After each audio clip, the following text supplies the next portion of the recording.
क्या हमारे जवान प्रभु में मजबूत है? क्या हमने उन्हें सच्चे मसीह बनाया है?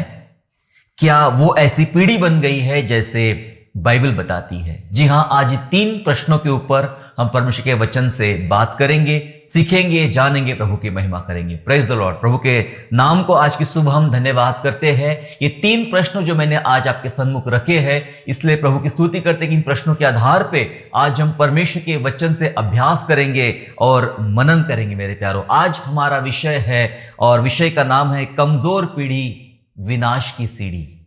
कमजोर पीढ़ी विनाश की सीढ़ी, इस विषय पर प्रभु के वचन से आज हम बात करेंगे और जानने का प्रयास करेंगे किस पीढ़ी की मैं बात कर रहा हूं जो कमजोर है और किस प्रकार से ये विनाश की एक सीढ़ी बन सकती है, विनाश हो सकता है। इस विषय पर प्रभु के वचन से आज की सुबह हम लोग बात करने जा रहे हैं। मेरे प्यारों, आज के जो जवान है वो अगली पीढ़ी के जनक है। जनक का मतलब होता है जन्मदाता, जन्म देने वाले। आज की पीढ़ी, आज भले ही वे लोग 17 साल के, 15 साल के, 25 साल के, 30 साल के, जो आज की पीढ़ी है, और ये पीढ़ी जिस प्रकार से तैयार हो रही है और आने वाली जो पीढ़ी होगी, आने वाली पीढ़ी को वो वही प्रदान करेंगे जो उन्होंने पाया है, जो उन्होंने सीखा है, जो उन्होंने समझा है, वही बातें वे आने वाली पीढ़ी को प्रदान करेंगे और आने वाली पीढ़ी को सिखाएंगे। इसलिए आज की पीढ़ी ये बहुत मायने रखती है। जी हां, क्योंकि सिर्फ हमारा आज नहीं है, हमारे आज पर निर्भर है हमारा आने वाला कल, हमारी आने वाली पीढ़ियां, आने वाली कलीसिया, आने वाले परमेश्वर के जन। ये इस बात पर निर्भर करता है कि आज के लोग किस प्रकार से तैयार है और किस प्रकार से प्रभु में बढ़ रहे हैं। दरअसल जब आज की पीढ़ी की मैं बात करूं, आज की पीढ़ी की परिस्थिति की मैं बात करूं, तो परिस्थितियां बहुत ही खराब और कठिन दिखाई पड़ती है। जी हां, आज की परिस्थिति में देखने को मिलते हैं लोग धार्मिक है पर आत्मिक नहीं। आज की पीढ़ी धार्मिक है, हर काम में व्यस्त है, चर्च में जाना है, क्रिसमस का प्रोग्राम करना है, गुड फ्राइडे का प्रोग्राम को ऑर्गेनाइज करना है, रिजर्वेशन डे की सर्विस को ये करना है, और यहाँ यात्रा निकालना है, यहाँ डेकोरेशन करना है। बहुत सारे कामों में इन्वॉल्वमेंट रहते हैं, शामिल होते हैं। ये वाला डे मनाएंगे, वो डे मनाएंगे, वो डे, सारे डे मनाते रहते हैं। जी हाँ, धार्मिक है, ये पीढ़ी धार्मिक है पर आत्मिक नहीं। मैं सच कह रहा हूं, ये पीढ़ी धार्मिक है परंतु आत्मिक नहीं। ये पीढ़ी पवित्र आत्मा से खाली है, पवित्र आत्मा से खाली है। जी हां, जबकि इस पीढ़ी को, जिस पीढ़ी के विषय में परमेश्वर ने वाचा बांधी थी कि मैं अपना आत्मा उंडे लूंगा, वे पवित्र आत्मा से भरे हुए होना चाहिए, परंतु हम इस पीढ़ी को देख पा रहे हैं ये पवित्र आत्मा से भरी नहीं है परंतु पवित्र आत्मा से खाली है। उसके अंदर पवित्र आत्मा है ही नहीं, वे पवित्र आत्मा को लेकर चलते ही नहीं, उनके भीतर वो पवित्र आत्मा वास नहीं करता है। जी हां, ये पीढ़ी संसार में बुद्धिमान है, ये पीढ़ी संसार में बुद्धिमान है परंतु प्रभु में मूर्ख है। जी हां, संसार में बुद्धिमान है, इतनी बुद्धि है, इतनी बुद्धि है, इतनी टेक्नोलॉजी सीख लिए है, इतनी बातों में आगे बढ़ गए हैं कि कोई भी प्रश्न का जवाब उन्हें पूछो तो यूं चुटकियों में गूगल करके आपको पर से बता देंगे, और कई बार उसकी भी जरूरत नहीं पड़ती, इतने बुद्धिमान है। छोटे छोटे नन्हे मुन्ने बालकों को देखिए, उन्हें अभी अभी एक बार भी स्कूल नहीं गए हैं, लेकिन मोबाइल फोन हाथ में दीजिए उनको समझ में आएगा कि जो आपको भी नहीं समझ में आता है वो उनको समझ में आ जाता है।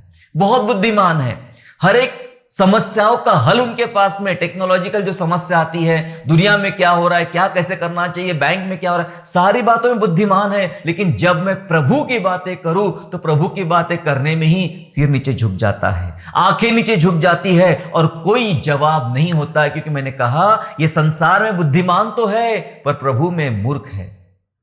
मैं आज की पीढ़ी की बात कर रहा हूं, ये वचन को महत्व नहीं देते हैं, लेकिन ज्यादा महत्व इनके लाइफ में पैसों का महत्व है, पैसों का महत्व है। एजुकेशन के लिए तो पागल है, एजुकेशन का महत्व है और करियर का महत्व है। ये तमाम चीजें जब हम बाइबल ध्यान से पढ़ते हैं तो प्रभु ने तमाम चीजें उस समय बनाई नहीं थी, पाप के पहले तमाम चीजें नहीं थी, और आज हम इन सब चीजों में इतने सम्मिलित हो गए। हम पैसों के बारे में हमें बहुत चिंता सताती है, एजुकेशन के बारे में लोग पागल है, हम इस प्रकार का एजुकेशन लेंगे, उस प्रकार की शिक्षा लेंगे, इससे आगे बढ़ना है, उससे आगे बढ़ना है, हम किसी से कम नहीं है, और ये करियर बनाना है और ज्यादा, और प्रमोशन, और ये सब चीजों में ज्यादा महत्व दे रहे हैं। अच्छी बात है, लेकिन परमेश्वर के वचन को उतना कोई महत्व नहीं है। ये जो मैंने आपको बातें बताई है, ये आज की पीढ़ी की परिस्थिति है, और ये कोई रट्टा मार वाली बातें नहीं बताया, कहीं मैंने पढ़ लिया हो ये मैं आपको नहीं बता रहा हूं। मैंने बहुत सारे कलीसियाओं में, देश में विभिन्न स्थानों में जाकर बच्चों के बीच और जवानों के बीच सेवा किया, बहुत सारे रिट्रीट और सेमिनार्स के जवानों के बीच में, और ये सारे सेमिनार्स का, सारे प्रोग्राम का जो कंक्लूजन अगर मैं निकालने की बात करूं तो इस सेमिनार में 80% से ज्यादा लोग ठीक ऐसे ही होते हैं जिसके बारे में मैंने आज आपको बताया। मात्र थोड़े से लोग, मुट्ठी भर लोग होते हैं जो प्रभु में बहुत गंभीर होते हैं। जो जवान, जो आज की पीढ़ी की मैं बात कर रहा हूं, ये थोड़े ही लोग गंभीर होते हैं, लेकिन बहुत सारे लोग गंभीर मैंने नहीं देखा। मैंने 1, 2, 3, 4 नहीं, बहुत सारे यूथ रिट्रीट और यूथ सेमिनार, बहुत सारे बच्चों के प्रोग्राम को मैंने देखा, ऑर्गेनाइज किया, वहां जाके पढ़ाया। तब मुझे समझ में आया कि नहीं, हमारी पीढ़ी कमजोर है। मैंने इसलिए इस आज के संदेश का टाइटल दिया, कमजोर पीढ़ी विनाश की सीढ़ी। ये सचमुच कमजोर है, और विनाश यानी जब अगली पीढ़ी में हम प्रवेश करेंगे, इस पीढ़ी के बाद जब अगली पीढ़ी में प्रवेश करेंगे, तो क्या वो पीढ़ी सचमुच प्रभु की पीढ़ी कहलाएंगी या विनाश कहलाएगा, पीढ़ियों का विनाश कहलाएगा, आने वाली बच्चों का, आने वाली संतान का, आने वाली जनरेशन का विनाश कहलाएगा। हमें समझना पड़ेगा। इसलिए आज पर फोकस करना, आज पर ध्यान देना हमारे लिए बहुत ज्यादा जरूरी है। देखिए बाइबल क्या कहती है, मेरे साथ निकालेंगे भजन संहिता 78 अध्याय निकालेंगे, और 3 वचन से लेकर 8 वचन तक पढ़ने का, समझने का प्रयास करेंगे। Psalm chapter 78 and verse 3 to 8 मैं आपके लिए पढ़ना चाहता हूं, जहां इस प्रकार लिखा है, जिन बातों को हमने सुना और जान लिया और हमारे बाप दादों ने हमसे वर्णन किया है, उन्हें हम उनकी संतान से गुप्त ना रखेंगे, परंतु होनहार पीढ़ी के लोगों से यहोवा का गुणानुवाद और उसकी सामर्थ और आश्चर्य कर्मों का वर्णन करेंगे। और आगे पढ़ना है, पहले 2 वचन को समझ लेंगे, 3 और 4 कलम को हम लोग पहले समझ लेंगे। दरअसल आसाफ का गीत है, और कहता है, यहां पर वचन कहता है कि जिन बातों को हमने सुना है, जिन बातों को हमने जान लिया है, और जिन बातों का बाप दादाओं ने हमसे वर्णन किया था, जिन बातों का बाप दादाओं ने हमसे वर्णन किया था। कौन सी बातें? परमेश्वर की बातें, परमेश्वर के नियम, परमेश्वर की व्यवस्था, परमेश्वर का वचन, जिनको बाप दादा ने हमसे वर्णन किया है, उनको हम उनकी संतान से कभी भी गुप्त नहीं रखेंगे। भजनकार ये कहता है कि जो बातें हमने सुनी है, सीखी है, समझी है, वो आने वाली पीढ़ी से, उनकी संतान से हम इसको गुप्त नहीं रखेंगे, और होनहार पीढ़ी के लोगों से यहोवा का गुणानुवाद और उसके आश्चर्य कर्मों का वर्णन करेंगे। होनहार पीढ़ी के लोग कौन है? ये होनहार पीढ़ी के लोग, ये आज की पीढ़ी है, ये आज की पीढ़ी है, होनहार पीढ़ी है। सब जानती है, चांद पे जाने की बात करती है, टेक्नोलॉजी की बात करती है, मेडिकल साइंस की बातें करती है, इतनी बुद्धिमानी की बातें करती कि उतनी बुद्धिमानी तो किसी के पास नहीं थी, इतनी बुद्धिमानी किसी के पास नहीं थी। एक छोटा बच्चा अपने बूढ़े दादा को कुछ समझाने की कोशिश करता, दादा ऐसा नहीं ऐसा करते हैं, और दादा ने उसको देखकर खुशी से भर गया कि बेटा तेरी उम्र में मेरे पास इतनी बुद्धि कभी भी नहीं थी, तेरी उम्र समान मेरी उम्र थी, तब मुझे इतनी बुद्धि नहीं थी, तुझे इतनी बुद्धि कहां से आई है ना? बहुत होनहार है, बहुत होशियार है, बहुत जानकार है आज की पीढ़ी। लेकिन बाइबल कुछ कह रही है, वो कहता है कि जिन बातों को हमने सुना, सीखा, समझा, उन बातों को होनहार पीढ़ी के लोगों से हम कहेंगे। इसका यह मतलब है, ये भजन इस प्रकार कहता है कि ये आने वाली पीढ़ी के लिए, ये पुरानी पीढ़ी अपने आप को तैयार करती है कि जो बातें सुनी है, सीखी है, उसका वर्णन करेंगे, क्योंकि ये व्यवस्था 6 में भी ऐसा ही कुछ लिखा गया था। आगे पढ़ेंगे, 5 वचन पढ़ेंगे। उसने तो याकूब में एक चितौनी ठहराई और इजराइल में एक व्यवस्था चलाई, जिसके विषय उसने हमारे पितरों को आज्ञा दी कि तुम इन्हें अपने लड़के वालों को बताना। 5वां वचन कहता है याकूब में चितौनी। यस यस यस, प्रभु के लोगों ध्यान दीजिए, याकूब परमेश्वर के लोग जिसके भीतर परमेश्वर ने एक चितौनी, चितौनी माने चेतावनी, वार्निंग। हालेलुया। ये कौन सी बातें की बात हो रही है? ये कोई जनरल बातें नहीं हो रही है, ये कोई सामान्य बातें नहीं हो रही है, ये चेतावनी की बातें हो रही है, वार्निंग। इस याकूब में उसने एक चेतावनी ठहराई। मेरे प्यारों, याद रखिए, जो बातें आज हम पढ़ रहे हैं और जो कठिन विषय को हम समझ रहे हैं, कमजोर पीढ़ी, विनाश की सीढ़ी, ये एक चेतावनी है परमेश्वर की ओर से, परमेश्वर के लोगों के लिए एक चेतावनी। लिखा याकूब में चेतावनी ठहराई और इज़राइल में एक व्यवस्था चलाई है। ये चेतावनी भी है, ये परमेश्वर का नियम भी है, व्यवस्था भी है। कौन सा? कि जिसके विषय में उसने हमारे पितरों को आज्ञा दी थी कि तुम उन्हें अपने लड़के बालों को बताना। ये ऑप्शनल नहीं है।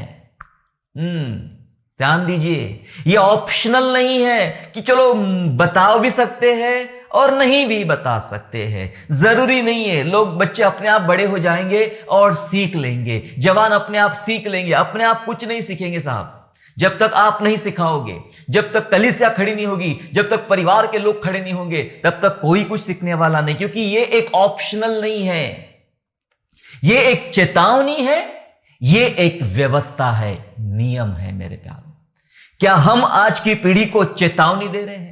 क्या हम आज की पीढ़ी को परमेश्वर के नियम, परमेश्वर की व्यवस्था बता रहे हैं? लिखा है कि लड़के वालों को बताना। 6वां वचन से कहता है कि आने वाली पीढ़ी के लोग, अर्थात जो लड़के वाले उत्पन्न होने वाले हैं, वे इन्हें जाने। इतना ही नहीं, जो पैदा भी होने वाले आने वाले समय में, वे भी इसको जाने, वे भी इसको जाने और अपने अपने लड़के वालों से इनका बखान करने में उद्यत हो।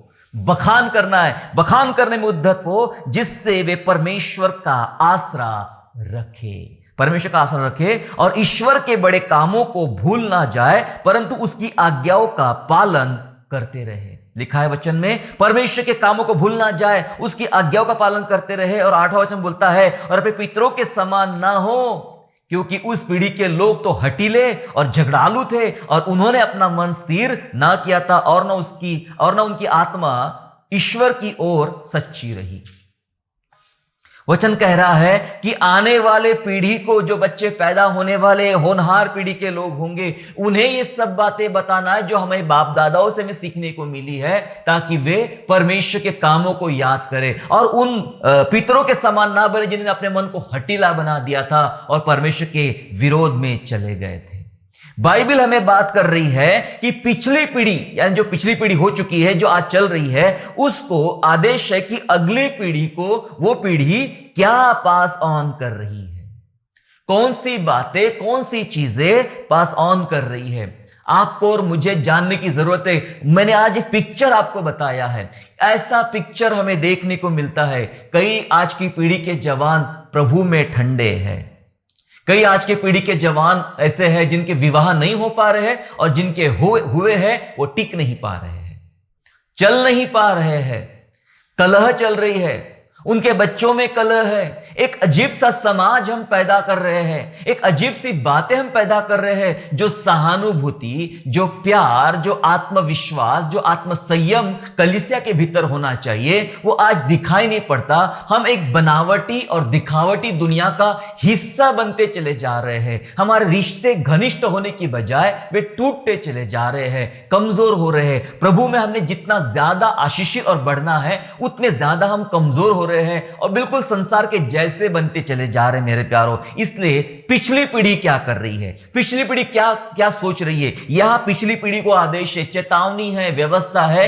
कि तुम अगली आने वाली पीढ़ी को वो जो तुमने पाया है, वो तुम उन तमाम लोगों को, तुम उस पीढ़ी को पास ऑन करो। क्या पास ऑन कर रहे हैं, इसको जानने की जरूरत है मेरे प्यारों। क्या सचमुच आपने परमेश्वर का वचन जैसा पाया है वैसा ही आपने अपनी संतान को दिया है, या वैसा ही आपने अपनी पीढ़ी को दिया है? अगर नहीं तो विनाश की सीढ़ी तैयार हो रही है, आने वाली पीढ़ी विनाश की सीढ़ी तैयार होगी। मैं कुछ प्रैक्टिकल बातों के बारे में बात करना चाहता हूं। क्या आज की पीढ़ी क्वाइट टाइम कर रही है? मैं आज के जवानों की बात करूं, आज की पीढ़ी की बात करूं, क्या ये क्वाइट टाइम कर रही है? पुराने लोग क्वाइट टाइम करते थे, कर रहे हैं। कई लोगों को मैं जानता हूं, हां ये भी बात सच है कि उसमें से बहुत सारे लोग नहीं करते हैं क्वाइट। बहुत सारे लोग ये भी पता नहीं क्वाइट टाइम क्या होता है, क्वाइट टाइम क्या होता है ये भी नहीं पता। इसके बारे में अलग हम कभी बात करेंगे, पर एक संक्षिप्त में एक लाइन में बताना चाहूं तो क्वाइट टाइम का मतलब होता है जहां आप प्रभु के साथ बैठते हो, एकांत में बाइबल पढ़ते हो, एकांत में अध्ययन करते हो, मनन करते हो, चिंतन करते हो, उसे कहते हैं क्वाइट टाइम। क्या आज की होनहार पीढ़ी, आज की युवा पीढ़ी क्या क्वाइट टाइम करती है? प्रश्न है, अपने आप से पूछिए, अपनी संतानों से पूछिए, अपनी युवा पीढ़ी से पूछिए, क्या क्वाइट टाइम कर रही है? क्या ये युवा पीढ़ी, ये आज की पीढ़ी पर्सनल प्रेयर करती है, व्यक्तिगत प्रार्थना? आप में से बहुत लोग कैसे, हाँ हमारे घर में होती है, हमारे घर में पारिवारिक प्रार्थना होती है। जब हम खाने के टेबल पर बैठते हैं तब 2 मिनट की हम लोग प्रार्थना करते हैं कि प्रभु जी आप खाने को आशीर्वाद दे, और फिर हे हमारे पिता, प्रभु किसी का भी प्रार्थना होती है, उसके बाद हम खाना खा लेते हैं। ऐसी प्रार्थना की बात नहीं कर रहा हूं मैं प्रार्थना की बात कर रहा हूं, व्यक्तिगत प्रार्थना, पर्सनल प्रेयर। हर कोई अपने पर्सनल काम करता है, वैसे पर्सनल प्रेयर भी होती है, व्यक्तिगत प्रार्थना। कि मम्मी अलग कोने में जाके प्रार्थना करते बैठी सुबह 11 बजे, पापा अलग कमरे में जाके प्रार्थना कर रहे हैं सुबह 9 बजे, बेटा अलग कमरे प्रार्थना कर दोपहर को 2 बजे। जो भी है आपका टाइम, आधी रातों क्यों ना हो, आप एकांत में बैठ के व्यक्तिगत प्रार्थना करते हो। पुराने लोगों ने व्यक्तिगत प्रार्थना कर करके कलीसिया को, इस पीढ़ी को यहां तक लाया है। लेकिन क्या आज की पीढ़ी ये तैयार है व्यक्तिगत प्रार्थना करने में? क्या व्यक्तिगत प्रार्थना का अनुभव आज की पीढ़ी को है? होनहार पीढ़ी की बात कर रहा हूं मैं, व्यक्तिगत प्रार्थना का अनुभव है? हमें सोचना पड़ेगा हम कैसी प्रार्थना करते हैं। ये चाल चलो प्रार्थना, खाने के टाइम कर ली प्रार्थना, ये जो सोने के टाइम कर ली प्रार्थना, इससे काम नहीं बनता मेरे प्यारो। व्यक्तिगत प्रभु चाहता है कि मेरे बच्चे, इस होनहार पीढ़ी के लोग व्यक्तिगत रूप से मुझसे बात करें, मेरे पास आए और मुझसे बात करें। क्या इस आज की पीढ़ी के लोगों को नया जन्म का अनुभव है? बॉर्न अगेन हुई आज की पीढ़ी?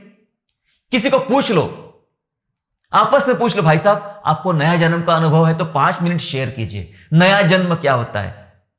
10 में से 8 लोगों को यही नहीं पता कि नया जन्म क्या होता है। मैं सच बता रहा हूं, 10 में से 8 को यह नहीं पता कि बॉर्न अगेन होना क्या होता है, नया जन्म क्या होता है। बहुत दूर की बात है साहब, नया जन्म का अनुभव क्या होता है यह जानना।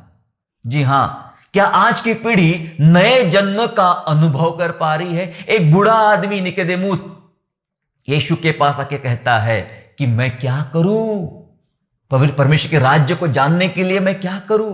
यीशु ने कहा, नए सिरे से जब तक तू ना जन्मे परमेश्वर का राज्य नहीं देख सकता। क्या वो बूढ़ा आदमी तो आया, लेकिन क्या आज जवान को अनुभव है नया जन्म पाने का अनुभव क्या होता है? क्या आज की पीढ़ी को प्रभु की आवाज सुनने का अनुभव है? क्या सुन रहे प्रभु की आवाज अपने जॉब को लेकर, अपने करियर को लेकर, अपने फैमिली को लेकर, अपने फ्यूचर को लेकर, अपने कॉलेज को लेकर, अपने स्कूल को लेकर, अपने एजुकेशन को लेकर, अपने आज के जीवन को लेकर, अपने परिवार को लेकर प्रभु की आवाज सुनने का अनुभव है? कितने माता पिता, कितने चाचा चाची, कितने मामा मामी, कितने दादा दादी आज यहां सुन रहे हैं मेरा वचन। और मैं आपको बताना चाहता हूं, क्या आपके उन आज की पीढ़ी जवान ने कहा कि मम्मी, मेरे पापा, मेरे चाचा, मेरी चाची, मुझसे परमेश्वर ने आज इस वचन से बात किया है और यह वचन मुझे इस प्रकार से काम करने के लिए बोल रहा है? किसी को अनुभव है? उस नन्हे बालक शमूएल को अनुभव था, जब परमेश्वर ने उसको आवाज दिया, 2 बार तो नहीं समझ पाया, तीसरी बार समझ में आ गया कि यह आवाज परमेश्वर की है। उसे अनुभव था, परमेश्वर की आवाज सुनने का अनुभव था। वो बचपन, वो ऐसी घड़ी थी जब उसने पहली बार परमेश्वर की आवाज सुना, और परमेश्वर की आवाज सुना तो हम बाइबल में देखते एक महान व्यक्ति बन गया, एक बड़ा व्यक्ति बन गया, क्योंकि उसने परमेश्वर की आवाज सुनी। क्या आज की पीढ़ी को प्रभु की आवाज सुनने का अनुभव है? मैं प्रश्न रख रहा हूं आपके सम्मुख, मैं प्रश्न रख रहा हूं, क्या प्रभु से प्यार करने की अनुभूति है? प्रभु से प्यार करने की अनुभूति है? वो कहते हैं कि मैं प्रभु से बहुत प्यार करता हूं। ये गीतों में नहीं, वो गीतों में सब एक्टिंग होती है। हां जी, ये सब एक्टिंग होती है। फिल्में चलती है, वो एक्टिंग करते, गाना वाना गाते, बैंड वैंड बजाते हैं, सब लगवाते हैं। हम लोग भी एक्टिंग ही करते हैं, और वो चर्च में आके एक्टिंग करना, वो गाने में एक्टिंग करना, सब चलता है। व्यक्तिगत रूप से लॉर्ड आई लव यू, मैं तुझसे बहुत प्यार करता हूं प्रभु। और उसकी प्यार की बातें सुन के आपकी आंखों से आंसू निकल जाते हैं। उसका प्यार जब आप अनुभव करते हैं तो आपके बदन पे रोंगटे आ जाते हैं। उसके प्यार का अनुभव करते हो तो उसकी पीड़ा को अनुभव करते हो आप, तो आप स्मरण करते हो कि ये उस प्रभु का प्यार है। आप अपने विषय में सोचते हो। ये आज की पीढ़ी की बात कर रहा हूं मैं।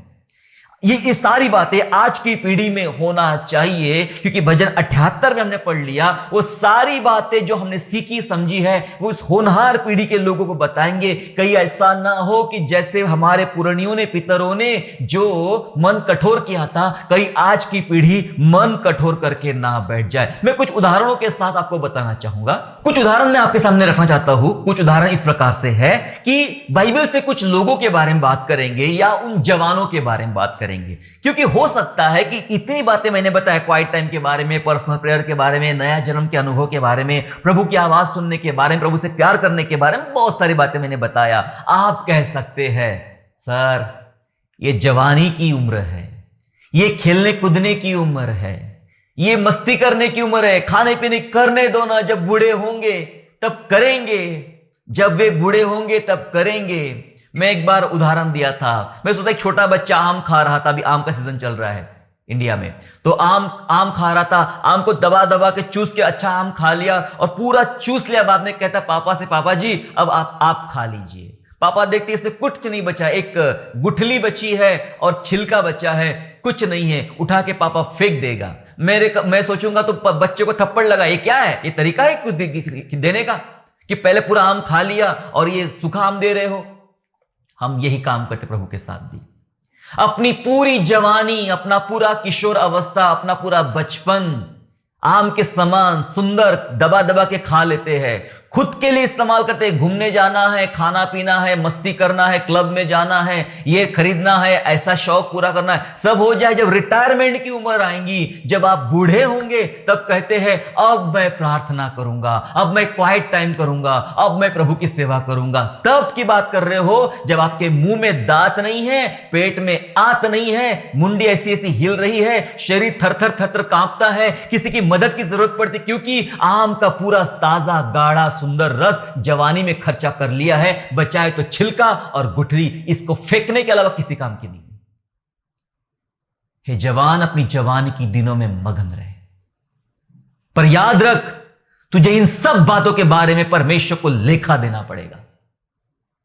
जवानी में कैसे हमने काम किए उसका लेखा परमेश्वर को देना पड़ेगा। और आप कहते हैं ये उम्र खेलने कूदने की, मस्ती करने की, शौक पूरे करने की, घूमने की। मैं बाइबल के कुछ लोगों की बात बताना चाहता आपको, जिससे हो सकता है कि आपके अंदर में ये समझ में आ जाए कि हम सचमुच कमजोर पीढ़ी है या नहीं है, और किस प्रकार हम विनाश की सीढ़ी तैयार कर रहे हैं अपने जीवन में। बाइबल में यूसुफ नाम के एक जवान का उल्लेख है। जी हां, वही पुराने नियम में मिलता है, यूसुफ याकूब का बेटा। जी हां, यूसुफ 17 साल का था, मात्र 17 साल का। 17 साल की आयु में उसने परमेश्वर का दर्शन पाया। वो दर्शन कैरी करता था, विजन था उसके पास में। उम्र 17 साल। हमारे यहां 17 साल के बच्चे 10वीं 11वीं में होते हैं, 10वीं या 11वीं में होते हैं 17 साल के बच्चे। ये 17 साल के युवक ने दर्शन पाया, दर्शन बांटता था। परमेश्वर का दर्शन उसके पास में था। उत्पत्ति 37 में इसका वर्णन आपको मिलेगा। इस जवान के बारे में क्या कहते हैं आप? इसकी उम्र नहीं थी खाने पीने की, इसकी उम्र नहीं थी खेलने कूदने की, इसकी उम्र नहीं थी सब काम करने की। ऐसा क्या था कि ये जवान मात्र 17 साल का है, और 17 साल का जवान परमेश्वर का दर्शन अपने भीतर रखता है। ये कमजोर पीढ़ी नहीं थी, ये मजबूत पीढ़ी थी। इसलिए देखिए यूसुफ की पीढ़ी में बहुत मजबूती करना आया। दूसरा, यीशु के बारे में देखते हैं।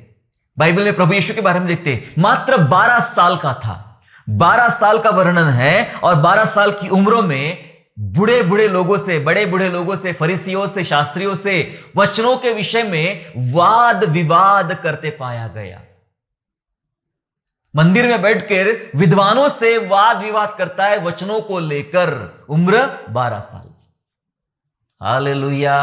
आप कहते 12 साल की उम्र कोई उम्र होती है? इस उम्र में तो गिल्ली डंडा हम खेलते थे, और यीशु मसीह परमेश्वर के वचनों का इतना ज्ञान भरा हुआ था उसके अंदर में कि बूढ़े लोगों से वो वाद विवाद कर रहा था परमेश्वर के वचनों के अंदर। क्या आज हमारे बालकों में, क्या आज हमारे जवानों में यूसुफ के समान, यीशु के समान इस प्रकार का जीवन वे जी रहे हैं?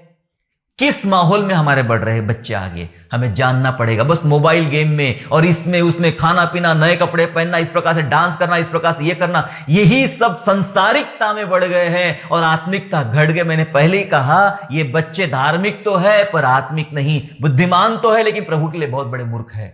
हमें समझ में नहीं आ रहा क्या होगा इस पीढ़ी का, और आने वाली पीढ़ी सचमुच कैसा पक्का मजबूतीकरण लाएंगी या विनाश लाएगी। दानियल, जब हम दानियल की बात करें, दानियल को जवानी में, यस वो जवान था, जवानी में बुद्धि और आत्मा से भरा था। जब बेबीलोन उसको लाया गया, लिखा था कि जवानों को लाओ जो बुद्धिमान है, तो दानियल उसमें से एक था जो जवान था।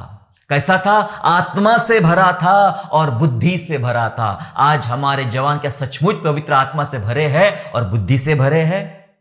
दानियल जवानी में आत्मा से भरा था। एस्तर स्त्री है, एक लड़की है एस्तर, जिसका सिलेक्शन एक प्रतियोगिता के आधार पे हुआ, ब्यूटी कॉन्टेस्ट के जरिए उसका चयन हुआ। जी हां, एस्तर एक ऐसी युवती थी जो सेवा का बोझ रखती थी। अपने लोगों की सेवा करूंगी, अपने लोगों के बचाव के लिए काम करूंगी, और प्रार्थनाशील युवती थी। जी हां, प्रार्थनाशील युवती थी। वो कोई बूढ़ी औरत नहीं थी कि चली वही उसे कुछ काम नहीं, बस दुआ करने चली गई।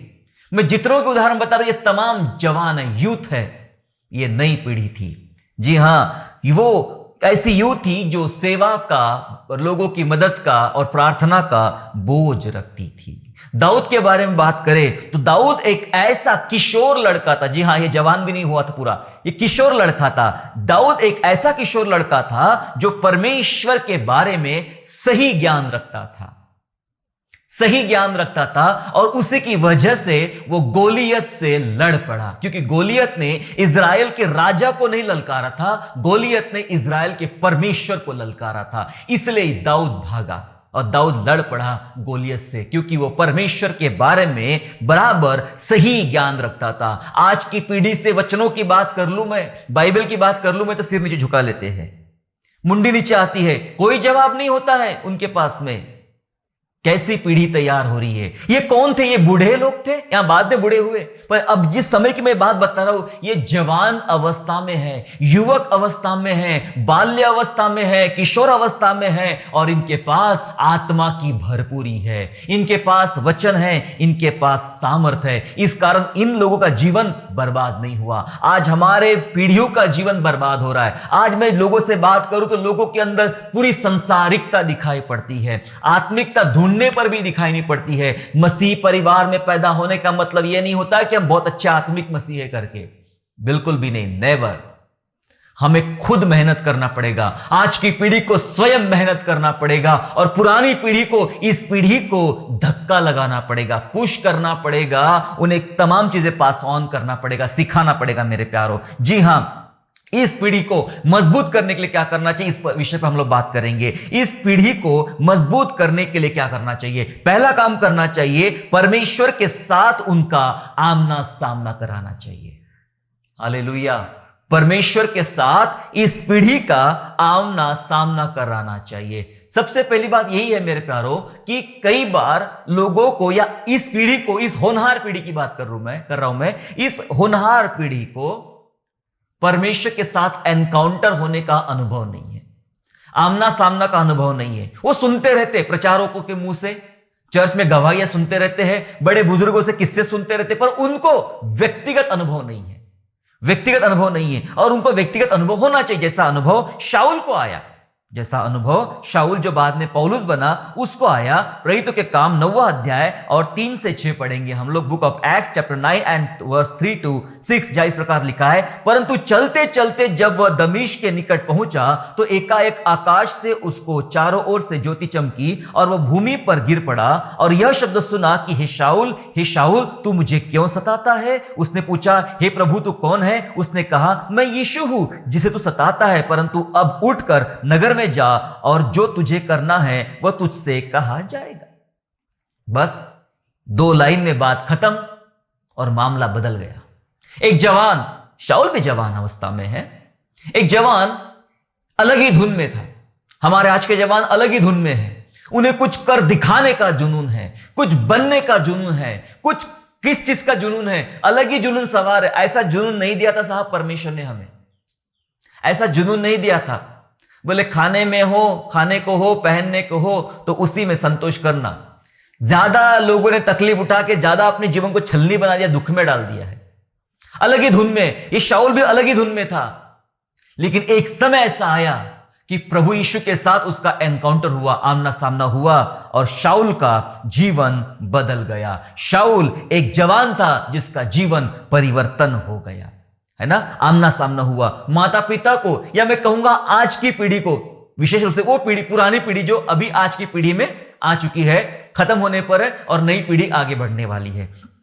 मैं उस पुरानी पीढ़ी से या माता पिता से बात करना चाहूंगा। माता पिता की प्रार्थना होना चाहिए कि प्रभु हमारे बच्चों पर अपनी आप को प्रकट कीजिए। कितने बुजुर्ग, कितने माता पिता, कितने चाचा चाची, कितने दादा दादी, कितने नाना नानी ये प्रार्थना कर रहे हैं कि प्रभु हमारे इन नाती पोतों पर, हमारे बच्चों पर आप अपनी आप को प्रकट कीजिए। जैसे आपने शाऊल पर अपनी आप को प्रकट किया, वो जवान था, उस जवान पर अपने आप को प्रकट किया, उसका जीवन परिवर्तन कर दिया। कितने लोग ऐसी प्रार्थना करते हैं? मैं सोचता हूं बहुत कम, क्योंकि अधिकतर लोग करियर बनना चाहिए, नौकरी लगना चाहिए, अच्छे घर में शादी होना चाहिए, अच्छा पैसा कमाना चाहिए, अच्छी कार खरीदना चाहिए, अच्छा बंगलो लेना चाहिए, यही सब बातें चलती रहती है। कोई ये प्रार्थना नहीं करता कि प्रभु मेरे बच्चे के साथ तेरा आमना सामना हो जाए, तू दिख जाए उसको, तू बात कर ले उससे, तू स्पर्श कर ले उसको, बस मैं जीत गया, मैं जीत गया। मैं बहुत लंबे समय तक अपनी बेटी को लेकर परेशान था कि प्रभु वो समझ पाएंगी या नहीं तेरी बातों को, तेरी बातों ग्रहण कर पाएंगी नहीं। पर एक उम्र, एक समय ऐसा आया कि मेरी प्रार्थना प्रभु ने सुन लिया और परमेश्वर को मैं धन्यवाद देता हूं कि आज वो प्रभु को जानती है, आज वो प्रभु को समझती है। जी हां, और बहुत गंभीर है प्रभु के बारे में। मैं ये बात इसलिए आपको बता पा रहा हूं मेरे प्यारों, क्योंकि हमारी प्रार्थना ये होना चाहिए, प्रभु आप अपनी आप को हमारे बच्चों पर प्रकट कीजिए, उनके साथ आमना सामना कीजिए। और दूसरी बात, जो जवान है स्वयं, आज की पीढ़ी के लोग, होनहार पीढ़ी की बात कर रहा हूं, आज की पीढ़ी के लोग, जब आपके माता पिता प्रार्थना करें, परिवार के लोग प्रार्थना करें, आप स्वयं भी प्रार्थना करें। जवान स्वयं प्रार्थना करे कि हे प्रभु तू मुझ पर अपनी आप को प्रकट कर। साधु सुंदर सिंह एक ऐसा युवक जो कॉलेज पढ़ाई करता था, कॉलेज में पढ़ाई करता था और उसने प्रभु से बात की, प्रभु तू है तो मुझसे बातें कर, मेरे कमरे में आ और मुझसे बातें कर। यीशु आया और यीशु बात करना शुरू कर दिया। बस ये एनकाउंटर ने उस जवान का, साधु सुंदर सिंह का जीवन बदल डाला और एक महान प्रचारक बन गए। हालेलुया। जी हां, जवान स्वयं प्रार्थना करे। बाइबल में गिदोन को देखते, वो भी एक जवान है और वो छुपने की तैयारी कर रहा, मिद्यानियों के डर से अपने आप को छुपाना, अपनी चीजों को छुपाने की तैयारी कर रहा था। लेकिन परमेश्वर ने आवाज दिया, हे शूरवीर सुरमा, तू क्यों छुपता है? उठ, मैं तुझे उठाता हूं, तू मेरे लोगों के लिए लड़ और जीत जा। आमना सामना होना जरूरी है, तब उनके अंदर परिवर्तन आएगा। आपके बार बार चिल्लाने से, चीखने से, प्रार्थना करना बेटा, उठना बेटा, बाइबल पढ़ना बेटा, इससे बात नहीं बनेगी। आपको ऐसी दुआ करना, प्रभु आप मेरे बच्चे के साथ आमना सामना कीजिए ना प्रभु। जब आप खुद बात करेंगे, जैसे शाऊल बदला, मेरा बच्चा भी बदल जाएगा। हालेलुया। इस पीढ़ी को मजबूत करने के लिए दूसरी बात जो करना चाहिए वो ये है कि जवानों को वस्तुओं पर आधारित ना बनाए, चीजों पर आधारित ना बनाए। हमारे जवान आज चीजों पर आधारित है, वस्तुओं पर आधारित है, चीजों के बिना जी नहीं सकते, चीजों के लिए ही प्रार्थना करते हैं और सब कुछ, सारी बातें चीजें ही चाहते हैं। तो वस्तुओं पर, चीजों पर जवानों को आधारित ना बनाए। मेरे साथ निकालेंगे पहला कुरिन्थियों और अध्याय 15 और वचन 19। पहला कुरिन्थियों अध्याय 15 और वचन 19 इस प्रकार कहता है, यदि हम केवल इसी जीवन में मसीह से आशा रखते हैं तो हम सब वस्तुओं से अधिक अभागे हैं। हम इसी जीवन से मसीह से आशा रखते हैं, इसी जीवन से, इसी जीवन में चाहिए रोटी, कपड़ा, मकान, पैसा, ये वो, ये इसी जीवन में चाहिए। आगे का कुछ नहीं सोचते हम, तो अभागे लिखा है। हम सब बातों में अभागे हैं। हमारे जवानों को वस्तुओं पर आधारित ना बनाए। वो सारा टाइम पैसा पैसा, चीजें चीजें, करियर, जॉब, यही सब बातें करते हैं। कई देशों में लोगों के पास सिर्फ इसलिए टाइम नहीं क्योंकि उनके पास जॉब के लिए बहुत काम है, प्रभु के लिए टाइम नहीं है, दुआ में बैठने का टाइम नहीं है, मनन करने का टाइम नहीं है, संगति करने का टाइम नहीं है। बिजी बिजी बिजी और बिजी है सब लोग। मैं बताऊं एक बात, परमेश्वर ने बिजी लोगों को बुलाया है, लेजी लोगों को नहीं। लेजियों को नहीं बुलाया, बिजियों को बुलाया है। वे तमाम चेले बिजी थे अपने अपने कामों में, जिसको यीशु ने आवाज दिया और अपना सब काम छोड़ के यीशु के पीछे हो लिए। और आज हम उल्टा हो रहा है, आज हम बिजी बिजी हो रहे हैं और प्रभु के लिए समय देने के लिए हम तैयार नहीं है। और बिजी होने का मतलब भी क्या है? बस चीजें पाना है, थोड़ी ज्यादा पाना है, वस्तुओं पर आधारित पाना है। डॉक्टर पॉल योंगिचो कहते थे कि मनुष्य विश्वास से जीने के लिए जन्म लिया है। मनुष्य ने विश्वास से जीने के लिए जन्म लिया है। हमें विश्वास से जीना है मेरे प्यारों, और प्रभु ने इसलिए बुलाया है हमें, हम विश्वास से जीना सीखे। हम हमारी इस पीढ़ी को सिखाए, बेटा पैसा पैसा नहीं करना, जॉब जॉब नहीं करना, तमाम चीजें नहीं करना, डिपेंड रहना परमेश्वर के ऊपर में। अपने बालकों को, अपने बच्चों को, अपनी पीढ़ी को यह बात सिखाए कि मनुष्य रोटी से नहीं जी सकता है, लेकिन परमेश्वर के मुंह से निकलने वाले वचन से जिंदा रह सकता है। उन्हें विश्वास से जीना सिखाए, वस्तुओं पर बिल्कुल भी आधारित ना होने दे। हालेलुया। नहीं तो ये पीढ़ी बहुत कमजोर हो जाएगी, और ये कमजोर पीढ़ी विनाश की सीढ़ी बन जाएगी, आने वाली पीढ़ी के लिए विनाश लाएगी, अगर ये इस तरह से तैयार नहीं है जिस तरह से बाइबल उन्हें चाह रही है। तीसरा अंतिम काम क्या करना चाहिए? तीसरा काम यह करना चाहिए, कड़ा अनुशासन बनाएं, अपने आप के लिए भी और इस नई पीढ़ी के लिए बात कर रहा हूं मैं। नई पीढ़ी के लिए कड़ा अनुशासन बनाएं, एकदम स्ट्रिक्ट डिसिप्लिन होना चाहिए हमारे घर में, हमारे विषय में, चाहे वो विषय आत्मिक संदर्भ में क्यों ना हो, हमें उसके बारे में स्ट्रिक्ट बात करना चाहिए। पहला कुरिन्थियों 9वां अध्याय और 27 वचन ऐसा कहता है, 1 Corinthians chapter 9 and verse 27 ऐसा कहता है, परंतु मैं अपनी देह को मारता कूटता और वश में लाता हूं, ऐसा ना हो कि औरों को प्रचार करके मैं आप ही किसी रीति से निकम्मा ठहरूं। मैं अपने आप को वश में लाता हूं, ऐसा लिखा है। जी हां जवानों, और आज की पीढ़ी, इस होनहार पीढ़ी से बात कर रहा हूं। अनुशासन बना, अपने आप को कंट्रोल में लाए, नियंत्रण में लाए, अनुशासन में लाए। क्या करना चाहिए? प्रार्थना और वचन में कभी भी ढील ना दे। जो आप प्रार्थना करना चाहिए, जो वचन पढ़ना चाहिए, कभी ढील ना दे। कुछ भी हो जाए, कुछ भी, आपकी प्रार्थनाएं मिस नहीं होना चाहिए और आपका वचन पढ़ना मिस नहीं होना चाहिए। प्रार्थना और वचन में कभी भी ढील ना दे। परिवार के लोगों ने भी ऐसा अनुशासन घर में तैयार करे, अपने घर का कल्चर बनाए। भैया हमारे घर का कल्चर है प्रार्थना करने का, हमारे घर का कल्चर है व्यक्तिगत बाइबल अध्ययन करने का, बाइबल स्टडी करने का। आज कई लोगों को पूछते, आपका बेटा क्या कर रहा है? तो कहते मेरा बेटा इंजीनियरिंग कर रहा है। आपका बेटा क्या कर रहा है? मेरा बेटा आईटी कर रहा है। आपका बेटा क्या? मेरा बेटा मेडिकल कर रहा है। कोई ये नहीं कहता मेरा बेटा इन दिनों बाइबल स्टडी कर रहा है, मेरी बेटी इन दिनों परमेश्वर के वचन को डीप जा रही है। ये तो पढ़ाई तो कर रही है, जो करना है कर रहा है, मेडिकल कर रहा है, इंजीनियरिंग कर रहा है, लेकिन उसके अलावा जो मुख्य काम कर रहा है वो ये है, इन दिनों बहुत डीप बाइबल स्टडी कर रहा है, प्रभु के साथ समय गुजर रहा है। और इस बात को लेकर हम बहुत आनंदित हैं और हम बहुत खुश हैं। ऐसी बातें न के बराबर सुनने में आती है, और हम सोचते जब ये जवान अपनी उम्र में आएंगे तब करेंगे।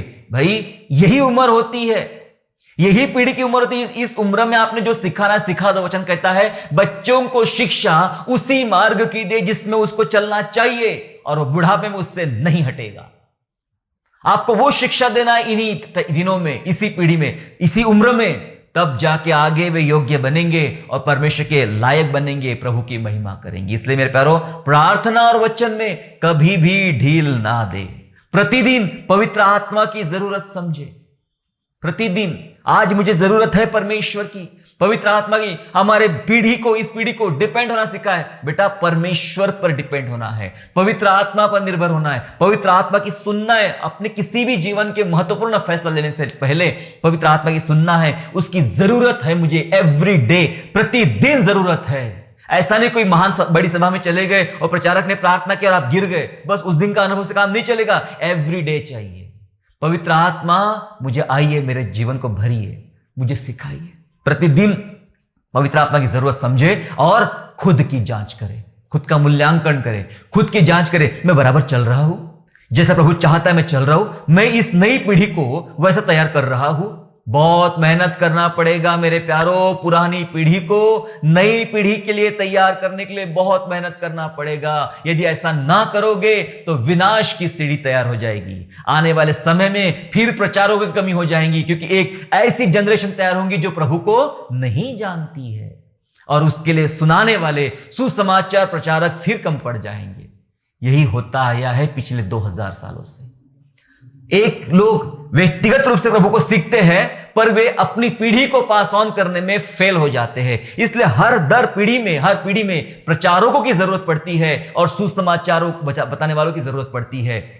क्यों नहीं ये पीढ़ी खुद जिम्मेदारी ले कि मैं अपनी पीढ़ी को सिखाऊं, वो पीढ़ी दूसरी पीढ़ी को सिखाए, तीसरी पीढ़ी चौथी पीढ़ी को सिखाए, चौथी पीढ़ी पांचवी पीढ़ी को सिखाए, तो मेरे प्यारों हमारा काम आसान हो जाएगा, प्रचारकों का काम आसान हो जाएगा मेरे प्यारों, क्योंकि खुद एक व्यक्ति अपने आप में एक बड़ा प्रचारक होगा। मैं नहीं कहता, बाइबल में आज्ञा है। क्या कहा? चेतावनी है। 78 में पढ़ा हमने वचन में, चेतावनी है, ये व्यवस्था है कि जो बातें आप सीख रहे हो, समझ रहे हो, वो होनहार पीढ़ी के लोगों को बताओ ताकि वे मानने वाले बने। सुस्त ना हो जाइए, कुछ कीजिए मेरे प्यारों, है ना। 3 महत्वपूर्ण बातें मैंने आपको आज बताया कि कमजोर पीढ़ी कहीं विनाश की सीढ़ी ना बन जाए। आइए हम लोग प्रार्थना करें, अपनी इस पीढ़ी को मजबूत होने के लिए प्रार्थना करें, स्ट्रांग होने के लिए प्रार्थना करें। निश्चय आने वाली पीढ़ी पक्की बनेगी। अगर आपको कहीं कहीं कमजोरियां लग रही है, आपकी पीढ़ी में कमजोरियां लग रही है, तो आप शेयर कीजिए, हमारे साथ शेयर कीजिए। हम आपके लिए दुआ करेंगे, हम आपको मार्गदर्शन देंगे। इसके अलावा आप अपने कलीसिया में अपने पासवानों को उनसे बात कीजिए, बुजुर्गों से बात कीजिए, आत्मा से भरे हुए लोगों से बात कीजिए, वो आपकी सहायता करेंगे। परमेश्वर के वचन को माने, परमेश्वर के वचन पर निर्भर रहे। प्रभु आपको आशीष दे। आइए हम लोग प्रार्थना करेंगे। स्वर्गीय पिता, हम जानते प्रभु आपने भी इसलिए बनाया कि हम दूसरी पीढ़ी का निर्माण करें। हमें जो वचन मिला है वो हम दूसरों को दे।